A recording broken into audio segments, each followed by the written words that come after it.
This problem is from the 2024 Princeton University Mathematics competition. Feel free to give it a shot and keep watching to see the solution. Okay, here's how to solve it.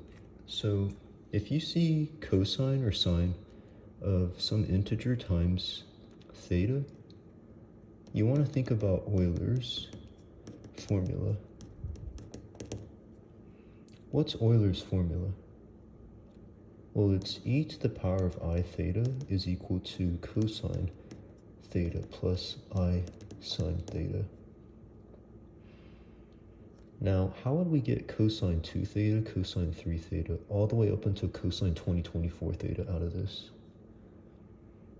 So in general, we're looking for cosine k theta.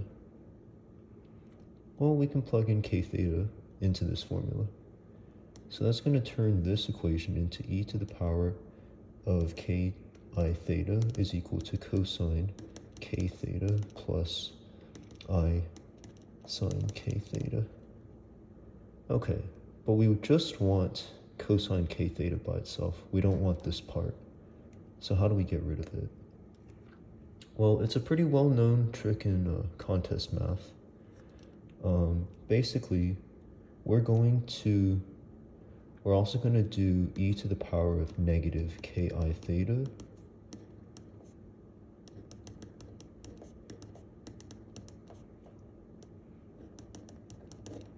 okay, and if I wanted to get rid of this negative sign here, what should I do?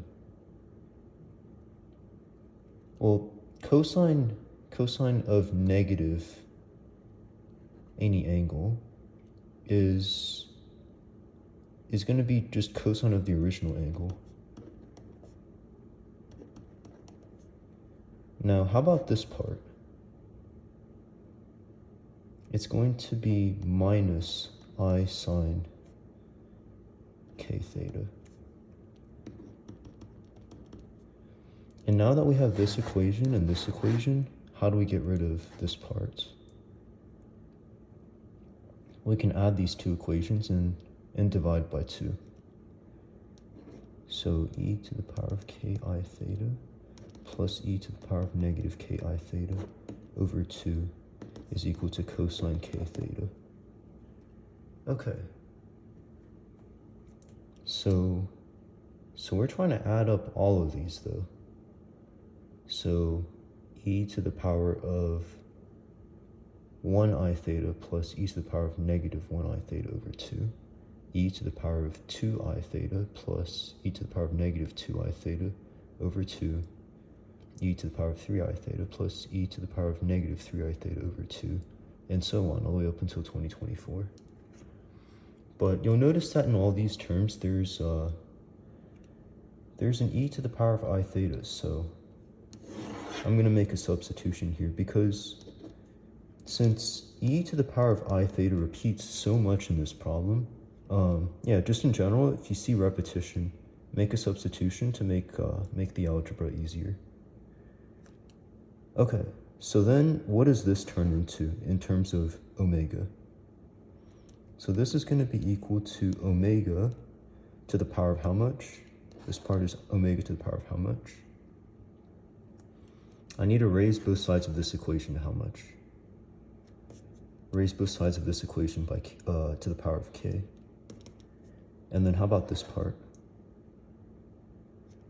This is going to be plus omega to the power of negative k over 2.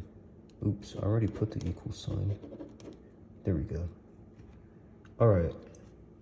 So what does this equation turn into in terms of omega?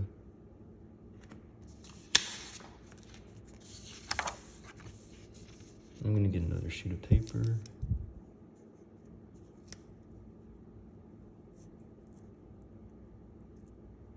Okay. So it's going to turn into 1 plus omega to the power of 1 plus omega to the power of negative 1 over 2 plus, what does this one turn into?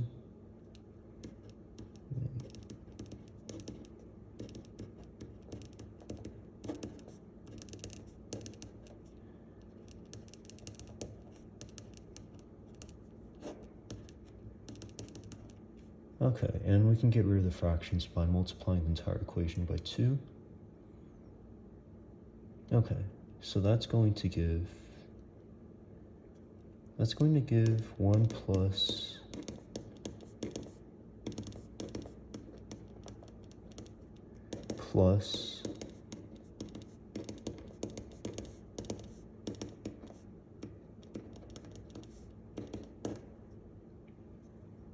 okay, and what does this simplify as?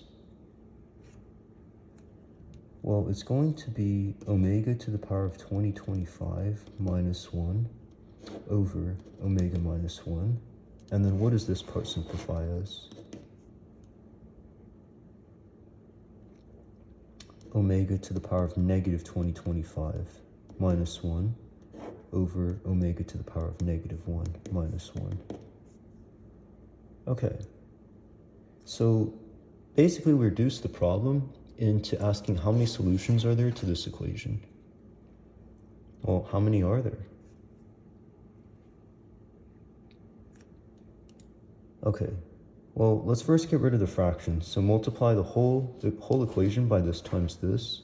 But before we do that, we need to make sure that this is not 0 and this is not 0. So when this is 0, omega is 1. How about when omega to the power of negative 1 is 1? So that means 1 over omega would be 1. So that means omega would be 1. Okay, yeah, so these are the two cases we have to worry about, and we just need to make sure that omega's not 1. Okay, so now that we took care of that, let's go ahead and multiply the whole equation.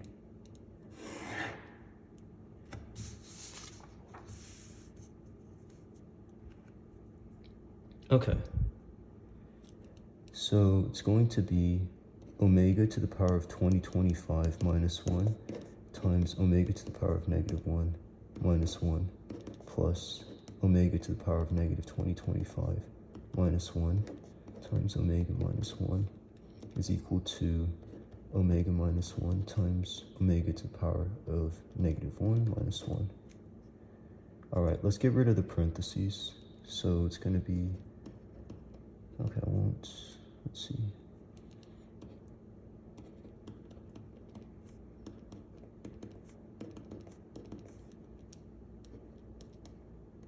(2024), this one's going to be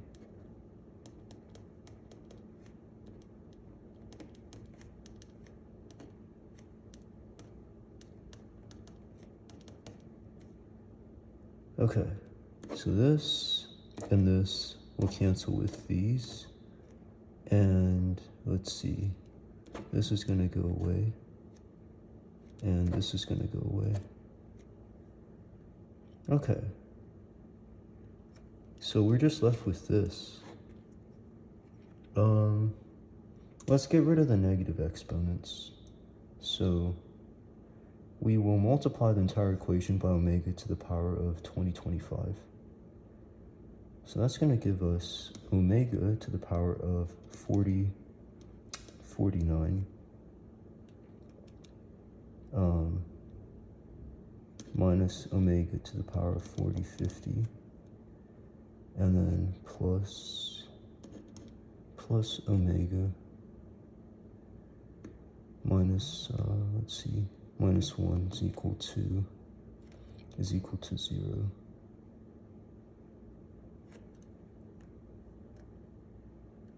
Okay, so yeah, let's move everything to the right-hand side. That way we don't have a negative sign in front of the highest power.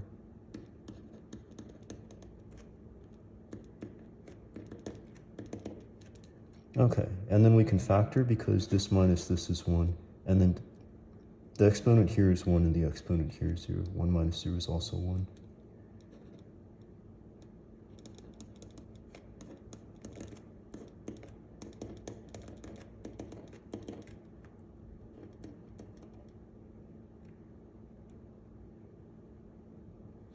Okay, so omega to the power of 49. Okay, we're good. So how many solutions are there to this? Remember, omega is not allowed to be 1, so this doesn't count. How many solutions are there to this equals 0? 40, 49. But we need to subtract 1, because omega can also be 1 when this is equal to 0. So your answer is 40, 48. Okay, so the key takeaway is if you see cosine of some integer times theta or sine of some integer times theta, think about Euler's formula.